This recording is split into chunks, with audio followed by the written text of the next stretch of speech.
Jérusalem, AFP, Israël a prévenu que ses soldats ouvriraient le feu si les Palestiniens menacent la frontière lors d'un grand rassemblement annoncé dans la bande de Gaza vendredi, point de départ d'une période de grande volatilité. La journée de la terre palestinienne prévue vendredi ouvre une séquence de plusieurs semaines qui fait redouter une flambée de violence. Dans une manifestation renouvelée des tensions régnant actuellement autour de la bande de Gaza, des chars israéliens ont frappé mercredi des positions du Hamas, le mouvement islamiste qui dirige l'enclave sans partage. L'armée israélienne a déployé des renforts à la frontière en prévision de vendredi. Elle dit se préparer à tous les scénarios, à commencer par une tentative, organisée ou pas, de forcer la barrière qui sépare Israël de la bande de Gaza, où vivent 2 millions de Palestiniens physiquement coupés du reste du monde par les blocus israéliens et égyptiens. Une centaine de tireurs d'élite ont été réquisitionnés, a prévenu le chef d'état-major israélien Gadi Eisenkot dans le quotidien Yedioth Ahronoth,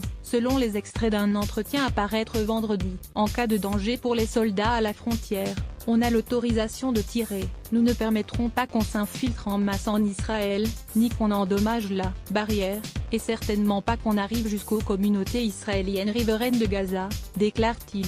Moins femmes et enfants, l'ordre est d'employer largement la force, dit-il. Les soldats postés à la frontière tirent régulièrement à balles réelles sur les Gazaouis qui s'approchent trop près lors de manifestations, mais les forces israéliennes s'inquiètent particulièrement de la présence de femmes et d'enfants dans une zone de danger dans les prochaines semaines. Les Gazaouis sont appelés à se rassembler à partir de vendredi dans des camps de tentes qui commencent à se dresser en différents points du territoire, à quelques centaines de mètres de la barrière israélienne. La protestation, au nom du droit au retour des réfugiés, est censée durer plus de 6 semaines. Des milliers, voire des dizaines de milliers de Gazaouis sont attendus au cours de ce mois et demi qui devrait culminer le 15 mai avec une marche vers la barrière. Officiellement, la protestation est organisée par la société civile, mais, pour Israël, il ne fait aucun doute que le Hamas, son ennemi, est, avec d'autres groupes alliés, derrière la contestation. Celle-ci se veut festive, avec des activités pour les enfants. Le Hamas a assuré qu'il veillerait à ce que les participants ne s'exposent pas en approchant de trop près les positions israéliennes. Cependant,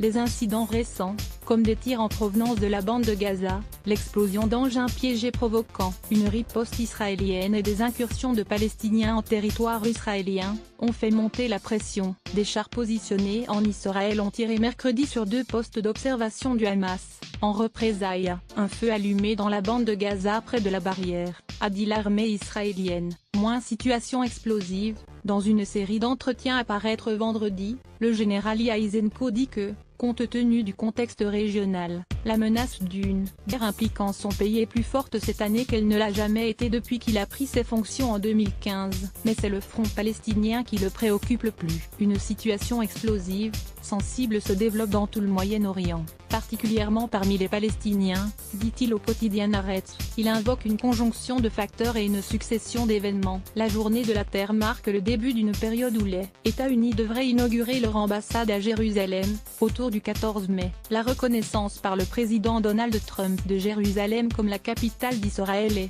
la décision de transférer l'ambassade de Tel Aviv à Jérusalem a ulcéré les Palestiniens. L'incapacité des groupes politiques palestiniens à surmonter des divisions délétères et la désespérance dans la bande de Gaza, éprouvée par les guerres, la réclusion, la pauvreté, et les pénuries, accroissent encore les risques d'un accès de fièvre. Point d'interrogation. J'espère sincèrement que personne ne sous-estime le caractère dramatique de la situation à Gaza, a dit, sur place le chef de l'agence de l'ONU pour les réfugiés palestiniens, UNRWA, Pierre Krahenbuhl. Quiconque la sous-estime pourrait le regretter amèrement. L'UNRWA, intervenant primordial à Gaza, est elle-même dans une passe très délicate du fait du gel par les États-Unis, de dizaines de millions de dollars d'aide. Dans un contexte de vive crispation entre dirigeants palestiniens et administration Trump, la journée de la Terre marque chaque 30 mars la mort en 1976 de 6 Arabes israéliens lors de manifestations contre la confiscation de terrain par Israël.